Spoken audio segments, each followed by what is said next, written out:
ONSA scalp acupuncture for calcaneal spur. ஜென்ரலாக ONSA படித்தவங்களுக்கு இது ரொம்ப யூஸ்ஃபுல்லாக தெளிவாக புரியும். ஸோ ஏ பாயிண்ட் ப்ரைமரியாக போடுங்க. அது கூட பேசல் கேங்லியா அண்டு செரிப்ரம், இந்த 2 point must.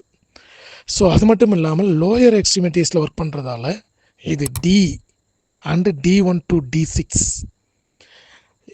If you want பேஷண்ட்டுக்கு தேவை அப்படின்னா, முட்டி வரைக்கும் வலி இருக்குது அப்படின்னா தாராளமாக நீங்கள் என்ன பண்ணலாம், ஜி பாயிண்ட் ஆட் பண்ணிக்கலாம்.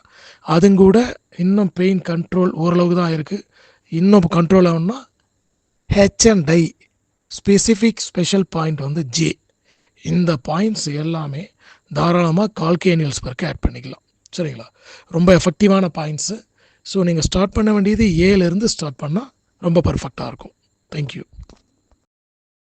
Su Jok therapy for calcaneal spur. So Sujok கரஸ்பாண்டில் கால் மற்றும் கை, நம்ம வந்து காலை யூஸ் பண்ணுறதில்ல, கை தான். ஏன்னா காலில் வலி இருக்கிறதால தாங்க முடியாதுன்றதால ஜென்ரலாகவே நம்ம கை தான் யூஸ் பண்ணுறோம்.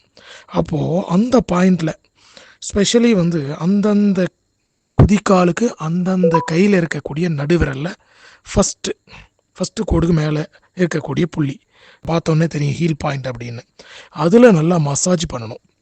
ஸோ மசாஜ் பண்ணணும், இல்லை மைல்டாக ப்ரெஷர் கொடுக்கணும். இல்லாத பட்சத்தில் மேக்னெட் அப்ளை பண்ணலாம். மெயினாக சீடுன்னு பார்த்தீங்கன்னா என்னுடைய அனுபவத்தில் ஃபென்க்ரிக் சீடு, அதாவது வெந்தயம், அதே மாதிரி பெப்பர், மிளகு, இது 2மே என்னுடைய எக்ஸ்பீரியன்ஸில் மிக அற்புதமான விளைவுகளை கொடுக்கக்கூடியது. உடனே ஒரு இன்ஸ்டன்ட் ரிலீஃப், ஸ்டிஃப்னஸ் பெயின்லேருந்து டக்குன்னு ஒரு ரிலீஃப் கிடைக்குன்னா அது வந்து இந்த வெந்தயமும் மிளகும் வைக்கும்பொழுது. ஸோ நீங்கள் வெந்தயம் ஒரு வாட்டி வைங்க, மிளகு ஒரு வாட்டி வைங்க. இந்த 2ல் எது பெஸ்ட்டாக பேஷண்ட் ஃபீல் பண்ணுறாங்களோ அதை வந்து அடுத்தடுத்த ட்ரீட்மெண்ட்டில் நீங்கள் தாராளமாக ஒர்க் அவுட் பண்ணலாம். ஸோ இதை எல்லா ட்ரீட்மெண்ட்டுடைய அக்குபஞ்சர், ஆரிகுலர் தெரப்பி இதெல்லாம் பண்ணும்போதும் தாராளமாக இந்த ட்ரீட்மெண்ட்டை பண்ணி நீங்கள் பேஷண்ட்டுக்கு அனுப்பலாம். சரிங்களா? தேங்க்யூ.